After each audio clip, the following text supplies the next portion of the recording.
Hi there, everybody. Welcome back to the channel. I'm your host, Steven, and thank you so much for tuning in. Finally got the physical copy of Styx's latest album, Circling from Above. This is a very interesting way they kind of marketed this album. If you went onto their website on Styx World or as you saw them on tour, they had the physical copies ready and you could purchase them. So the physical copy was made available first, which is great. I'm all for the physical copy, so I love that idea. But July 18th was the official date for streaming services and I guess record stores around the world. So I went to my local record store and picked it up.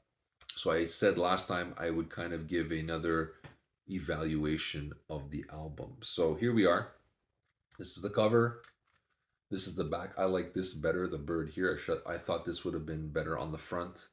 I like the Styx logo, the original logo from the band. I like that a lot. Wish it was a little bigger. Here is the CD. Looks like the colors, the feathers of the bird, which I really like that idea. Here's the bird again. I think it's nice. Really, really well done. Very colorful. For the band, we have Tommy Shaw, James Young, Chuck Bonazzo, Todd Suckerman, Lawrence Gowan, Will Ivankovich, and Terry Gowan. That's Larry's brother, or Lawrence Gowan. He has an album called You Can Call Me Larry, so I call him Larry Gowan. Will Ivankovich, I believe, is also the man behind the boards for their return to studio recording with The Mission and Crash of the Crown. This is the follow-up to Crash of the Crown from 2021, as everybody knows. What can I say about this album? It was originally called a concept album, or everybody thought it was, whereas basically it's the process or the thought of man's relationship with nature or how it's been dissolving through the emergence of technology and how man has lost his way and is not one with nature anymore. We are kind of on a track of becoming a very technically driven society as opposed to a nature driven society. So if you look at nature, it doesn't change, it maintains its course. Like the flocking of the birds together, they are united. We are becoming divided. Overall, I'm not going to say that it's a fully fledged concept album or full-fledged concept. It touches on these points, but I'm not going to say it's not like The Mission where it's really drawn. It's a story. There's just points here. There's a theme. The album overall, I enjoyed it. Is it better than The Mission and Crash of the Crown? I'm going to say no. It's still a great album. I'm not taking anything away from this album. It's a great album on its own. What I don't like about it, I'll get off my chest right away. The lack of heavy guitars on here. It's the guitars are mostly used here for texture. There's no real riffing. There's no guitar for rock. Because Styx are known, as much as they're known for a prog rock band, they have their pop sensibilities and they know a catchy chorus. They know how to make arena rock songs. This is going back to their prog rock majesty of their early days, of their heydays. Very vocal driven, very keyboard driven. So, my favorite tracks, I'm gonna have to say Build and Destroy, the first single, keyboard song with Gowan singing. It's outstanding. I love it. Stays in your head for days. Michigan is a nice little rocker. I'm gonna say It's Clear is probably one of the highlights for me. Yeah, that's one of the first ones that you kind of hear the Queen.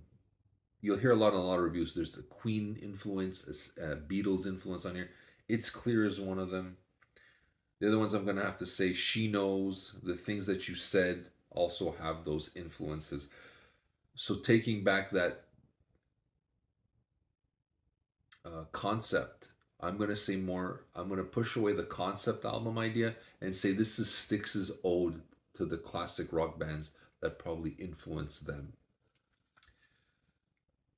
The other thing I didn't like about this album, like their other two studio albums, the songs are quite short. So when you hear like Sweet Madam Blue, Crystal Ball, Boat on the River, which are a little bit more drawn out, I would have liked to have these songs breathe a little more. They start and end. And I get it. That's their style right now. It works. They're able to incorporate that prog rock sound into shorter songs, which I didn't think would work. But they've managed to find that sweet spot where it sounds like sometimes it's a longer song, and you go like, "Oh my god, it's 3 minutes long." Really, it's great. But what I wouldn't give to have them drawn it out some of the songs, they would have been a lot better. Um, I thought I was gonna hate Only You Can Decide because it's a slow kind of ballad, reflective, introspective song. I don't like when albums end on a quiet note. I like it like a bombastic ending. But this has a great message, great harmonies, and it's a great send off to this album. A very hopeful, a very, very powerful message. Like I said, this is a very vocal driven, very keyboard driven, and the harmonies on here are outstanding. Listening to it on CD on my stereo, you really hear it. It's great. Is it as strong as The Mission and Crash of the Crown? In my opinion, no. Just because again of the guitars. I think I would like to have had a little bit more of that Tommy Shaw riffing or James Young going at it a little bit more, just a tinge more to give it a little bit more of a rock arena sound that I enjoy from the band. But overall, it's still a great album. I am not knocking it in any way. This is still if you would have told me 15 years ago, Styx is going to have a reemergence from the studio and you're going to make albums that are just as strong as their heyday, I would laugh in your face. I would say you're out of your mind. I didn't think they could do it. I don't know why. They're not one of the bands I associated that would have this creative research. I don't know why. I just did. Especially then when Dennis DeYoung left. And I said the theatrical is gone. And I said, I kind of know him for that as well. So how is this going to change bringing Lawrence Gowan in? And I think it's really changed in a great way. They seem to be unified. They're together as one. It's a unit. It's a band. It's not the Dennis DeYoung, Tommy Shaw show. It is Styx, and that's what I appreciate about these releases. Is it a bad album? No. Is it just? It's not as enjoyable as Crash of the Crown and The Mission was. I guess because they took me by surprise. So when this was coming out, I said, the last two were great. This is going to be another great album. What am I worried about? And it is a great album. I just don't think it's maybe because of that shock factor. Because when I first got The Mission, and I said, "Oh, all these years, and you're going to come up with a concept. This could really bomb." And it was like, I played that album. I think I ruined my CD. I had to go buy a second one. I ruined it. I just overplayed that thing for weeks on end, and it's part with the Warper CD. I did it. I don't know how, but I did it. So I think because of that surprise, I think again my expectations for this were through the roof. But again, I'm not bad mouthing this album. This is a great album. It's just not as enjoyable as The Mission and Crash of the Crown for me. For me. But still, I will go back to this for sure. A lot.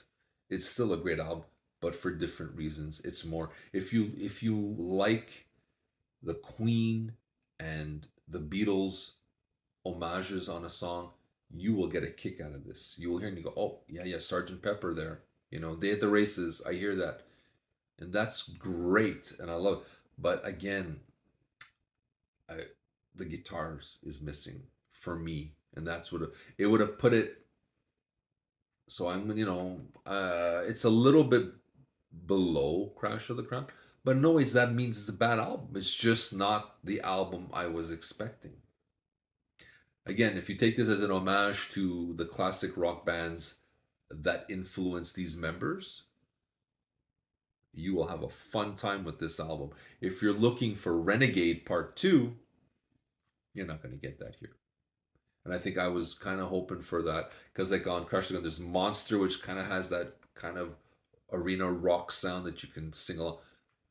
There's not one that's really like this on here, but there's still solid songs and they would go great incorporating this into the live show. Any song here would fit in perfectly and no one walk away. Like they say, when a band puts their new songs, most of the people go get a beer or go to the bathroom. No one's gonna leave and say, "What's that song? I like that song," and that's a sign of a great song. And there's a bunch of great songs on here. It's just I wish the guitar was a little bit more prevalent on this, and that's the only bad thing I can say about it. Other than that, outstanding release by a band that has nothing left to prove anymore, and they're proving that they can be just as vibrant and creative as their heyday. So people say they don't make them like they used to. They do. Give it a listen. I think you'll be pleasantly surprised. But again, everybody has their own taste. I kind of miss the guitars. You let me know what you think. I'll post a couple of tracks down below. This is Steven with my reevaluation, because now I have the physical copy of Styx' latest album, Circling from Above. Share your thoughts with us. We'd love to hear from you. Hit the like button and subscribe. It means a lot to us. This is Steven signing off, and I'll be seeing you soon.